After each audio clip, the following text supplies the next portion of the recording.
사랑하는 성도 여러분, 오늘 드디어 복 있는 사람 역대하 마지막 장입니다. 마지막 36장입니다. 요시야는 유다의 마지막 자주적 왕이었습니다. 오늘 살펴볼 내용은 유다가 차례대로 이 나라와 저 나라의 통치를 받게 되는 과정을 보여주고 있습니다. 첫째로는 예굽으로, 다음으로는 바벨론, 그 다음은 페르시아에 의해 통치를 받게 되었습니다.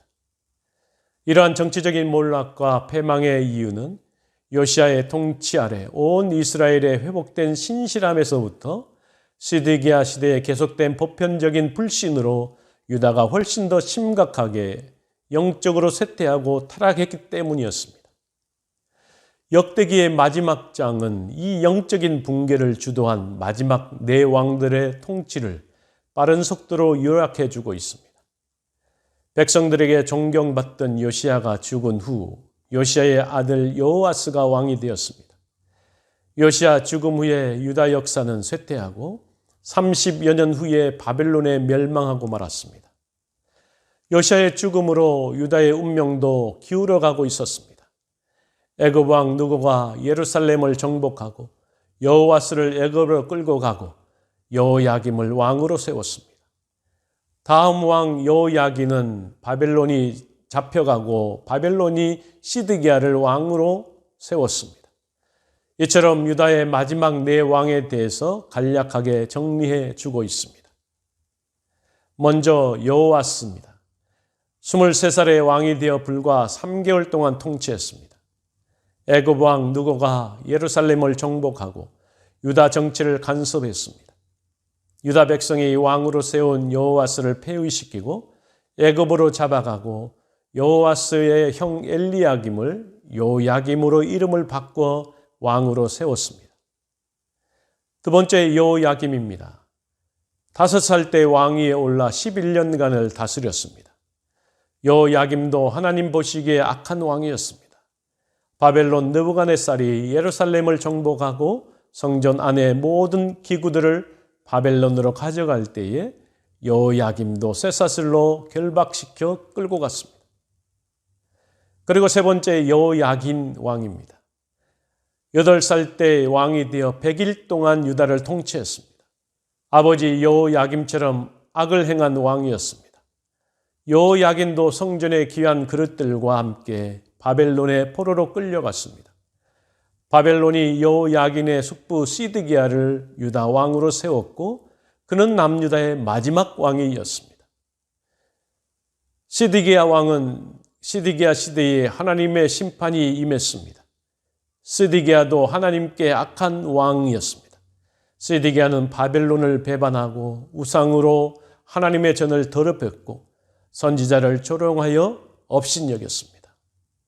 결국 하나님께서는 유다를 바벨론 손에 넘기셨습니다. 바벨론은 사람들을 잔인하게 죽이고 성전을 약탈하고 사람들을 포로로 끌고 갔습니다. 그리고 바벨론 70년 동안 포로 생활이 시작된 것입니다. 하나님 말씀대로 모든 일이 이루어졌습니다. 마지막으로 바벨론 70년 포로 후에 여호와 하나님께서 고레스 왕의 마음을 감동시키셔서 조스를 내려 이스라엘 백성들에게 예루살렘 성전 건축을 허락했습니다. 성전으로 시작된 역사가 성전으로 끝나게 된 것입니다. 사랑하는 성도 여러분, 지금까지 역대기 말씀을 묵상하며 마무리했습니다. 열왕기와 다르게 남유다 왕국을 중심으로 선민의 역사의 연속성을 보여주고 있습니다. 또한 남유다 다윗 왕조의 정통성에 대해서 진술해 주고 있습니다. 한 나라의 흥망성쇠는 하나님께 있음을 보여주고 있습니다. 다윗 왕조의 왕들이 하나님을 경외하고 성전을 중심으로 경건한 삶을 살 땐 하나님의 형통함을 누리게 되었습니다. 반면에 하나님을 배반하고 우상을 섬기고 악을 저지르면 예외 없이 하나님의 징계를 받아 멸망하게 되었음을 보여주고 있습니다. 또한 이스라엘 백성들은 성전 중심의 백성들이었습니다. 개인의 유익이나 자기 중심적인 삶을 버리고 하나님의 중심, 즉 성전 중심의 삶을 살 때 하나님의 영광을 경험할 수 있었습니다. 하나님께서는 그런 백성들과 함께 하셨습니다. 성전은 하나님께서 자기 백성과 함께 하심을 상징적으로 보여주는 장소인 것입니다. 백성들이 하나님의 계명에 순종하기만 하면 늘 그들을 도우시고 그들과 함께 하시는 분이십니다. 마찬가지로 우리가 하나님이 말씀에 순종하기만 한다면 우리는 하나님의 인도하심과 보호하심을 받아 형통한 삶을 살 수 있을 것입니다. 또한 하나님께서는 일찍이 다윗 언약을 통해 다윗의 왕위를 영원히 보존하실 것을 약속하셨습니다. 다윗 자손인 남유다 왕들은 하나님의 계명을 불순종하는 중에서도 다윗 언약을 성실히 이행하며 회개하고 돌이키면 그들을 회복시키시는 분이 바로 전능하신 하나님이셨습니다. 왜냐하면 하나님이 영원한 언약성 때문에 그렇습니다. 이런 하나님의 영원한 언약성 중에서 남유다 왕조가 지속되는 동안 계속적으로 모반에 의해 왕권을 위협받는 것은 물론 마침내 바벨론에 의해 멸망당함으로써 왕권이 단절되는 고통을 당해야만 했습니다. 그러나 하나님께서는 그런 왕조를 통해 영원한 하나님의 왕국을 세우기 위해 영원한 구원자이신 예수 그리스도를 이 땅에 보내셨습니다. 죄와 허물이 없는 완전한 왕으로서 온전한 구원을 이루실 예수 그리스도께서 영원한 나라의 평화와 안식을 주신 것입니다. 마지막으로 한결같은 믿음으로 하나님의 뜻을 이루어가는 충성된 자를 찾으시고 그 충성된 자를 통해서 이 땅에 하나님의 나라를 이루어 가시는 분이 바로 전능하신 하나님이라는 것입니다. 사랑하는 성도 여러분, 지금까지 역대기 상하를 계속 묵상해 왔습니다. 많은 왕들의 이적을 살폈었고 그들의 삶의 여정을 통해서 어떻게 하면 하나님이 도우시고 하나님과 함께 하시는 분임을 우리는 또한 살폈습니다. 여러 왕들이 있었지만 하나님 앞에 정직히 행하는 왕들도 있었고 하나님 앞에 정직히 행하지 못한 왕들도 있었습니다. 이런 왕들을 교훈 삼아 오늘 이 시간 우리가 어떤 삶을 살아가야 될지를 선택하며 살아가는 우리 모두가 되기를 주의 이름으로 간절히 축원합니다. 다 같이 기도하겠습니다. 전능하신 여호와 하나님 아버지, 참으로 감사합니다. 지금까지 역대 상하를 계속 묵상했습니다.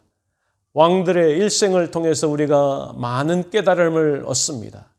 여호와 보시기에 정직히 행하는 왕, 그러나 여호와 보시기에 정직히 행하지 않는 왕, 여러 왕들을 통해서 그들의 삶의 여정을 통해서 어떻게 하면 하나님 앞에 형통한 삶을 살아갈 수 있는지를 우리가 또한 깨닫습니다. 하나님 앞에 순종하고 하나님의 말씀에 그 계명을 지키면 그 말씀 따라 하나님께서 형통한 삶을 이루어내시는 분임을 또한 우리에게 가르쳐 주셨습니다. 여러 왕들 중에 여호사밧, 또 요시야, 또 히스기야 왕들처럼 하나님 보시기에 정직히 행하고 온전한 예배를 회복하고 온전한 하나님의 회복하심을 경험할 수 있는 그러한 삶을 도전받습니다.